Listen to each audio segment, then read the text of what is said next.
Alhamdulillah. Alhamdulillahilladzi bi ni'matihi tatimmu shalihat.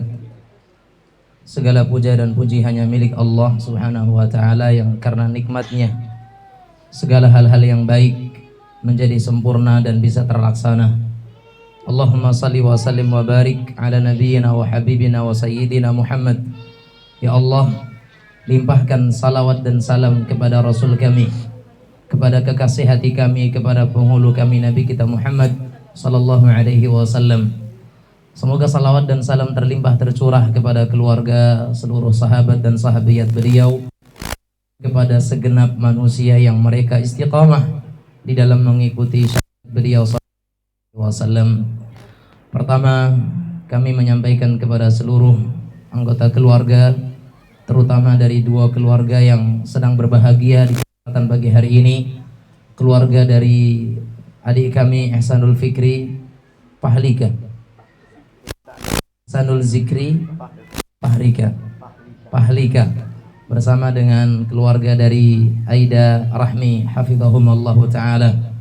Mengawali pertemuan ini kita doakan kepada keduanya, Allah lakuma wa baraka alaikuma wa jama'a bainakuma fi khair. Semoga Allah memberikan keberkahan kepada kalian berdua dan Allah memberkahi hubungan kalian, dan semoga Allah kumpulkan kalian di dalam kebaikan selama-lamanya. Allahumma amin.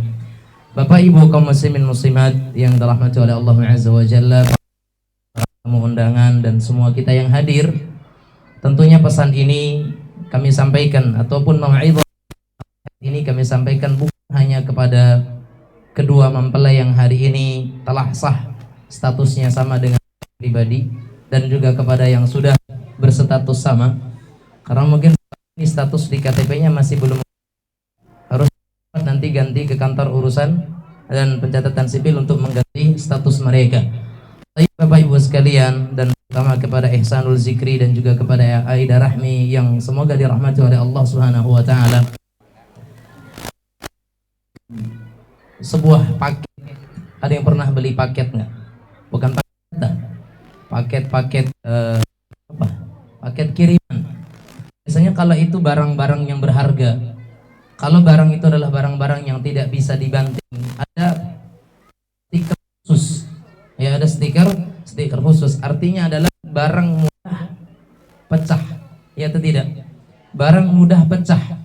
Nah, paket yang sedang diambil oleh Zikri dan kepada atau oleh semua suami, paket itu yang sekarang kita punya. Karena itu ibarat sesuatu yang mudah pecah. Sampai kata Rasulullah sallallahu alaihi wasallam, ibaratkan itu seperti apa? Qawarir itu adalah apa? Gelas-gelas kaca yang mana ketika dia terjatuh dan pecah, dikembalikan seperti semula itu akan sangat susah. Dibentuk bisa, kalau untuk seperti semula mustahil. Dilem, kembali disusun mungkin bisa, tapi untuk utuh sebagaimana sebelumnya maka itu mustahil. Dan itulah dia qawarir. Kata Rasulullah SAW, irfaq bil qawarir, berlemah lembutlah dengan gelas-gelas kaca, kata Rasulullah Sallallahu Alaihi Wasallam. Dan kita semuanya yang hadir yang sudah dalam ikatan pernikahan, kita perlu sadar bahwa hakikatnya pernikahan bukan sebatas perkumpulan antara seorang laki-laki dan perempuan yang bisa bersenang-senang lah, tidak. Tapi pernikahan, kata Allah Azza wa Jalla, disebut dengan mitsaqan ghalidha. Disebut oleh Allah pernikahan itu adalah sebuah ikatan janji yang besar, ikatan janji yang kuat, ikatan janji yang agung, yang tidak bisa dimain-mainkan, yang tidak bisa sembarangan, yang tidak bisa kemudian kita acuh dan abaikan. Itulah pernikahan. Sehingga setiap orang yang sudah mengawali kehidupan rumah tangganya dengan ijab dan qabul yang mereka terima, dan seorang istri sudah sah menjadi istri bagi suaminya, sejak detik itu sudah ada tanggung jawab yang besar yang dipikul oleh seorang suami dan dipikul oleh seorang istri. Maka di sini kami punya 5 nasihat, terutama untuk Ihsanul Zikri dan juga untuk Aida Rahmi hafidhahumallah, Yang keduanya telah sah menjadi seorang suami dan sepasang suami istri. Pertama, kami sampaikan melalui tempat yang mulia, di waktu yang mulia, dalam acara yang mulia ini. Yang pertama, nasihat yang kami sampaikan adalah kembali perbaiki tujuan utama dan niat dari Ihsan dan juga Aida untuk menikah. Jadikan menikah adalah untuk meraih pahala ibadah, karena memang alaihi wasallam menikah itu adalah ibadah, bukan sebatas untuk bersenang-senang, bukan sebatas hanya untuk mengubah saja, atau bahkan na'udzubillah ada orang yang menikah tapi tujuannya untuk berbangga saja, untuk pasang Insta story lah, WhatsApp story atau Facebook story-nya, sebatas memperkenalkan kepada halayak, ini saya sudah punya istri, saya sudah menikah, saya sudah tidak single lagi. Bukan sebatas mata-mata itu saja, tapi bahkan kata Rasulullah SAW, orang yang sudah menikah maka telah sempurna setengah dari agamanya. Siapa itu? Apakah orang sedang ketika dia sudah menikah sudah sempurna setengah agamanya? Tidak, demi Allah. Yang dikatakan orang yang sempurna setengah agamanya dengan pernikahan adalah yang mereka melaksanakan tanggung jawab setelah pernikahan itu ada. Seorang suami dia jalankan tanggung jawabnya sebagai seorang suami, seorang istri dia jalankan tanggung jawabnya sebagai seorang istri. Itulah pernikahan yang dikatakan sebagai pelengkap setengah dari agama. Walaupun sudah menikah tapi masing kewajiban tidak dijalankan, hak pasangannya juga tidak ditunaikan, maka belum lengkaplah setengah dari agamanya, karena mereka menyia-nyiakan hal tersebut. Oleh karenanya di sini kami sampaikan kepada semua kita yang hadir, yang sudah menjadi seorang suami dan juga menjadi seorang istri, terutama kepada dua mempelai yang hari ini telah diberikan oleh Allah karunia sebuah hubungan yang sangat dan suci, maka jadikan pernikahan untuk meraih pahala dari Tabaraka wa ta'ala, dan kembali luruskan niat. Semua niat-niat yang terselubung dari sebalik dan selain dari yang kita sebutkan, buang jauh-jauh. Sehingga selama kita masih bersama dengan pasangan kita, selama itu pula kita mendapatkan pahala dan dinilai sebagai ibadah. Karena seorang suami dia bisa beribadah sepanjang hayatnya, seorang istri dia bisa beribadah sepanjang hayatnya, selama hak istri dipenuhi, hak suami dipenuhi. Selama kewajiban suami dia jalankan dan kewajiban istri dia tunaikan, maka sepanjang hayatnya dia adalah orang yang dalam keadaan apa? Beribadah kepada Allah Subhanahu wa taala. Yang kedua, nasihat kami adalah kuatkan hubungan dengan Allah. Kuatkan hubungan dengan Allah. Karena banyak orang yang sudah menikah justru semakin jauh dari Allah ketika masa PDKT. Apa PDKT? Apa Pak? Pendekatan. Tahu Bapak nih PDKT? Ya. Pak, ketika masa-masa ta'aruf, ketika masa-masa perkenalan, sholat diingatkan. Ya kan? Adik bangun malam yuk sholat tahajud. Ya atau tidak? Iya Fikri? Enggak ya? Baik. Mungkin sebelum menikahnya dulu sering diingatkan ini, zikir jangan lupa, baca Al-Quran, terus diingatkan. Tayyib. Jangan sebatas nanti setelah selesai dari akadnya, pernikahan sudah sah, malah itu hilang. Dan itu banyak kenyataan terjadi. Romantis sebelum nikah, galak setelah nikah. Ya atau tidak?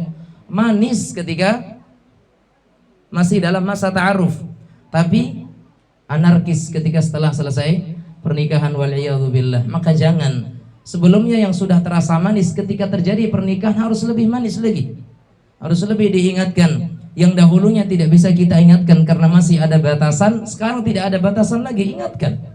Terus ingatkan, kuatkan hubungan dengan Allah, karena masing-masing kita akan membawa pasangan kita kepada atau di hadapan Allah Azza wa Jalla pertanggungjawabannya. Ingat, pernikahan adalah mitsaq, perjanjian yang itu tidak bisa kita sia-siakan begitu saja. Maka harus betul-betul dijaga. Maka hubungan dengan Allah kuatkan. Orang yang dahulunya lemah dalam beribadah, semakin kuat dia beribadah karena sudah ada partner ibadahnya, sudah ada penopang ibadahnya, sudah ada penyemangat dia dalam beribadah. Halangan-halangan ibadahnya sudah hilang. Selama ini terhalangi ibadahnya karena syahwatnya, kebutuhan biologisnya. Dengan pernikahan sudah dia dapat. Maka hendaknya semakin tinggi pula kebutuhan dia dengan Allah. Sebagaimana kebutuhan dia dengan istrinya itu besar, kebutuhan seorang istri, seorang suami kepada Allah harusnya lebih besar lagi. Dahulu yang dia minta hanya untuk dirinya sendiri. Sekarang yang dia minta ada nama suaminya. Dahulu ketika seorang suami laki-laki berdoa hanya untuk dirinya, untuk keluarganya, untuk orang tuanya, dia sekarang sudah menyebutkan nama istrinya, menyebutkan nama calon anak-anaknya, dan seterusnya. Untuk istri mungkin udah banyak lagi yang mau diminta. Ya Allah, jangan jadikan istri saya tukang ngomel, jangan jadikan istri saya orang yang begini begitu. Banyak akan diminta. Sama juga seorang istri nanti permintaannya kepada Allah semakin banyak, nggak apa-apa. Intinya ketergantungan kita kepada Allah. Kalau sudah menikah tambah, perbanyak, ya, kuatkan hubungan dengan Allah Subhanahu wa ta'ala. Itu nasihat kami yang kedua. Nasihat kami yang ketiga, pahami karakter dan watak masing-masing pasangan dan iringi dengan akhlak yang mulia, ya. Pahami karakter pasangan, kemudian iringi dalam bermuamalah itu dengan akhlak dan adab yang mulia. Nabi SAW pernah meriwayatkan dan menyebutkan dalam sebuah hadisnya, ketika ada sebuah riwayat yang menyebutkan bahwa la tu'dhi imra'atun zawjaha illa qalat zawjatuhu minal huril 'ain la tu'dhihi qatalakillah fa innama huwa dakhilun 'indaki yushiku an yufariqaki ilaina. Dikatakan oleh Rasulullah, ketika ada seorang istri melukai perasaan suaminya, maka bidadari surga, calon istri dari suami tersebut, maka dia berkata kepada sang istri, la tu'dhihi qatalakillah, jangan engkau sakiti suamimu, celaka engkau, Allah membinasakanmu. Fa innama huwa dakhilun 'indaki, karena suami itu ibarat tamu bagimu. Hampir-hampir tamu itu akan memisahkan diri darimu dan ingin menuju pergi mengarah kepada kami. Maka dalam muamalah kepada seorang suami, kami berpesan kepada Aida Rahmi, bertakwalah kepada Allah pada suamimu, dan ingat suami memiliki hak yang tinggi atasmu, dan ingat surga dan nerakamu ada di tangan suamimu. Jika engkau baik kepada suamimu, surga untukmu. Namun ketika engkau durhaka kepada suamimu, maka tempat kembalimu adalah neraka Tuhanmu. Bertakwalah kepada Allah. Nabi kita SAW berkata kepada seorang perempuan, "Fanzuri aina ma anti min." Lihat bagaimana posisimu di mata suamimu. Fa innama huwa jannatuki wa naruk. Karena sesungguhnya suamimu adalah surga dan nerakamu. Ketika Rasulullah SAW menjelaskan tentang seseorang yang paling berhak ditaati oleh seorang perempuan, Nabi mengatakan suaminya. Dan ketika Nabi kita Muhammad bercerita tentang bagaimana istri yang salehah, kata Rasulullah, "Idza nadarta ilaiha sarrat, wa idza amartaha ata'at, wa idza ghibta anha hafizatka fi malika wa ahlik." Kata Rasulullah ketika ditanya bagaimana istri yang salehah, dan mudah-mudahan semua perempuan yang di sini menjadi istri-istri yang salehah, yang hadir semuanya diberikan oleh Allah Subhanahu wa taala izin untuk menjadi pasangan-pasangan yang baik. Taib, Nabi kita Muhammad SAW menyatakan istri yang salehah adalah ketika dipandang suaminya menyenangkan, ketika diperintah oleh suaminya dia taati, dan ketika suaminya tidak berada di rumah maka dia jaga harta suami dan dirinya sebagai bentuk penjagaan terhadap suaminya.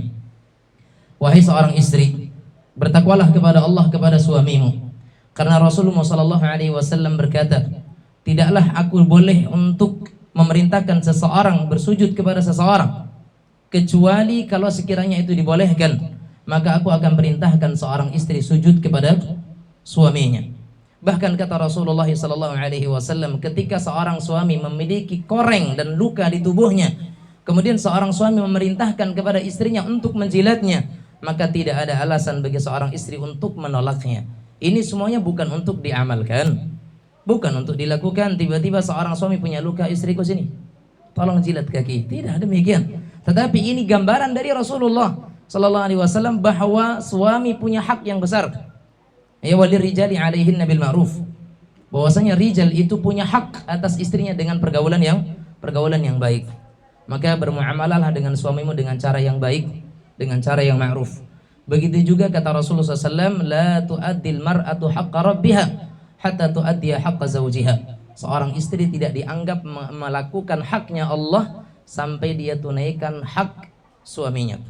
Untuk Aida Rahmi kami sampaikan, dahulu laki-laki yang paling engkau taati adalah ayahmu, perempuan yang paling engkau taati adalah ibumu. Akan tetapi sekarang orang yang pertama yang wajib engkau taati adalah suamimu, barulah kemudian ayah dan ibumu. Dan kemudian bantu suamimu untuk selalu berbakti kepada orang-orang yang selama ini berbakti kepadanya. Ketika Fikri memiliki seorang ibu atau masih ada orang tua, bantulah dia untuk tetap berbakti kepada ibunya. Jangan halangi dia untuk datang ke rumah ibunya. Jangan halangi suami untuk datang kepada rumah orang tuanya, karena itu hak dia dan kewajiban dia. Maka sungguh perempuan yang mereka tahu akan hak suaminya, mereka akan membantu suaminya untuk berbakti kepada orang tuanya. Dan harta suamimu adalah harta suamimu, hartamu adalah hartamu. Harta suami adalah harta suami, harta istri adalah harta istri. Slogan yang sering diucapkan, harta suami adalah harta istri adalah harta istri, ini salah, sepenuhnya salah. Kenapa saya katakan salah? Harta suami adalah harta suami, harta istri. Tapi dalam harta suami ada hak istri, dan dalam harta istri tidak ada hak suami. Tapi tidak serta-merta harta suami menjadi harta istri, ini salah.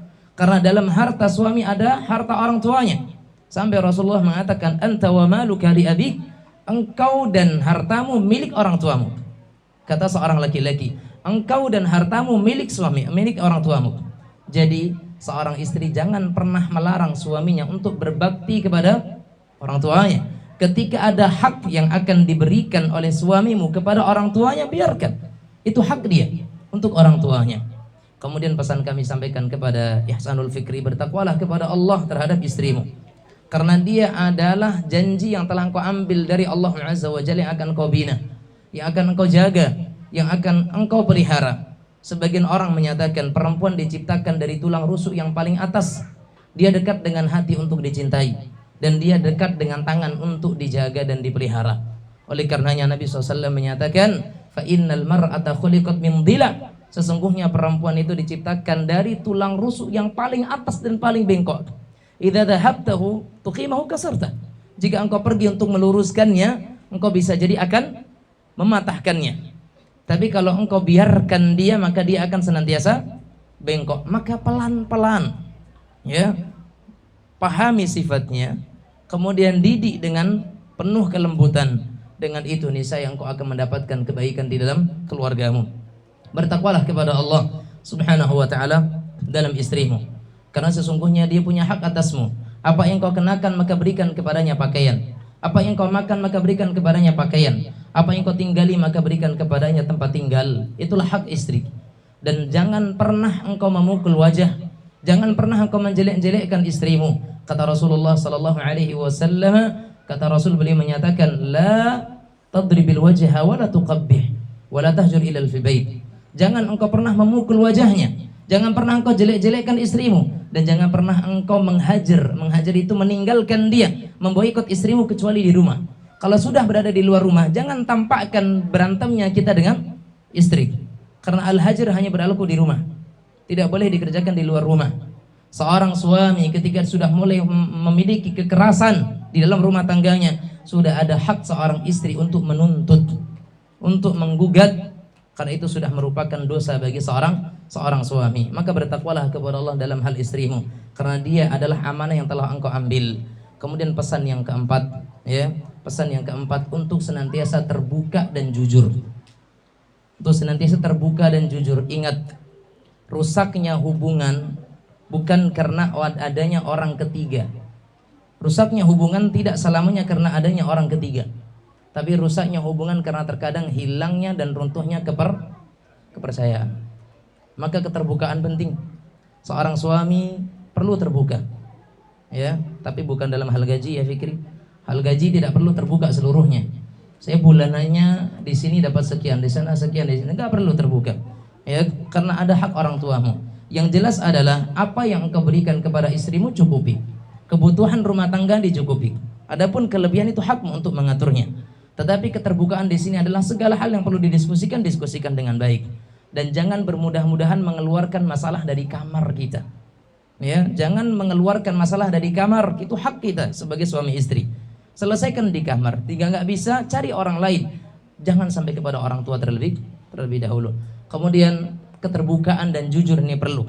Karena kejujuran hanya akan membawa kepada kelanggengan dan keharmonisan. Namun ketika tidak ada kejujuran, maka itu yang akan menjadi sebab kerusakan. Yang terakhir, yang mudah-mudahan semuanya masih bersabar menunggu. Yang terakhir adalah sabar dan syukur. Sabar dan syukur. Bersabar kepada Ihsanul Fikri, pahamilah baik-baik. Istrimu sekarang bukan wanita yang paling sempurna.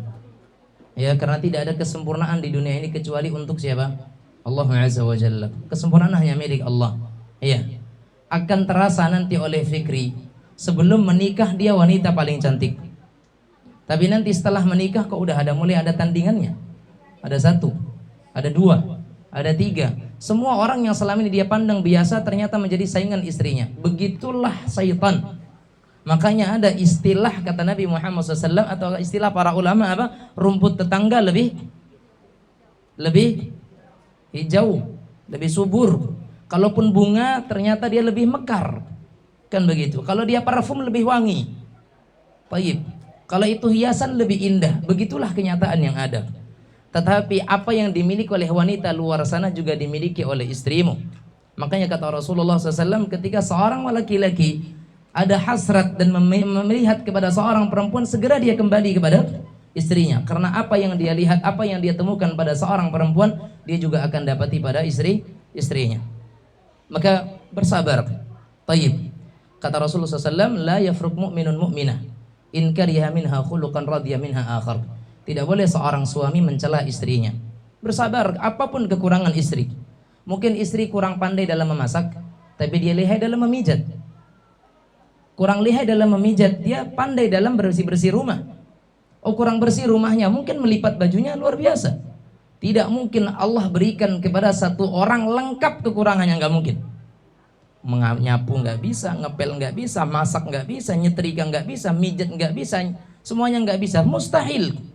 Allah pasti akan kasih 1, 2, 3, 4, 5-nya mungkin tidak. Baik, maka itu gunanya suami demikian.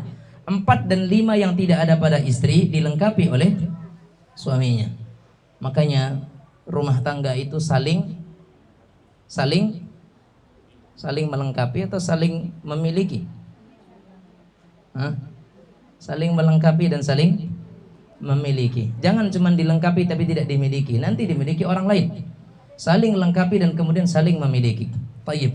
Kemudian sebagaimana pepatah kita menyatakan, tak ada gading yang tidak retak. Ya, tak ada gading yang tidak retak. Sebagaimana tidak ada bambu yang tidak beruas. Begitu. Semuanya pasti ada kesalahan. Karena kita sebagai laki-laki bukan malaikat dan perempuan istri kita juga bukan bidadari. Itu semuanya sudah kita tahu. Tapi terkadang ketika seseorang melihat kesalahan pasangannya, seolah-olah dia adalah bidadari yang harus tidak punya salah. Dia harus menjadi malaikat yang tidak boleh punya salah. Sementara kita tahu suami dia adalah orang biasa, istrinya juga orang biasa. Maka pahami baik-baik. Sabar dengan kekurangan istri, sabar dengan kekurangan suami. Satu akhlak kita tidak suka, ada akhlak yang lain kita sukai. Kemudian syukur kepada Allah Azza wa Jalla, karena suamimu adalah pilihanmu, istrimu juga pilihanmu. Maka apa yang sudah engkau pilih itulah takdirmu saat ini. Maka bersyukurlah kepada Allah atas takdir yang Allah Subhanahu wa taala tetapkan, karena ingat, tidak ada takdir yang tidak baik. Ada takdir yang tidak baik? Kalau ada kita katakan takdir yang tidak baik, berarti ada perbuatan Allah yang tidak baik. Semua takdir itu baik. Hanya kacamata manusia memandang itu tidak baik. Tapi bagi Allah itu adalah baik. Maka bertakwalah kepada Allah dalam hal istrimu, dan semua kita yang hadir mudah-mudahan bisa mengambil manfaat dan faedah dari apa yang kami sampaikan. Mohon maaf jika terlalu berlama-lama dalam memberikan nasihat, karena memang yang namanya nasihat pernikahan perlu untuk disampaikan. Sebenarnya masih banyak, 2 jam ke depan pun saya siap. Tapi kayaknya ibu-ibu dan jamaah yang tidak siap, apalagi untuk mempelainya, makin gak siap. Oleh karena itu hidangan di luar juga sudah menanti. Saya juga yang gak siap untuk makan. Mudah-mudahan bermanfaat dan semoga Allah Subhanahu wa taala memberikan kepada kita keberkahan dalam pertemuan ini. Sekali lagi jangan lupa doakan kepada mereka berdua karena inti dalam pernikahan adalah doa dari kita semuanya, dan jangan sampai yang hadir tidak hafal doanya. Jangan sampai yang hadir tidak hafal. Baik, karena itu penting. Maka kita bacakan, kita doakan kepada mereka, barakallahu lakuma wa baraka alaikuma wa jama'a bainakuma fi khair. Semoga Allah memberkahi keduanya, memberikan keberkahan dalam kehidupan mereka, dan semoga Allah kumpulkan mereka dalam kebaikan. Aku qouli hadza wa astaghfirullah li wa lakum wa atubu ilaih. Demikian, mohon maaf atas segala kekurangan dan kekhilafan. Wabillahi taufiq. Wassalamualaikum warahmatullahi wabarakatuh.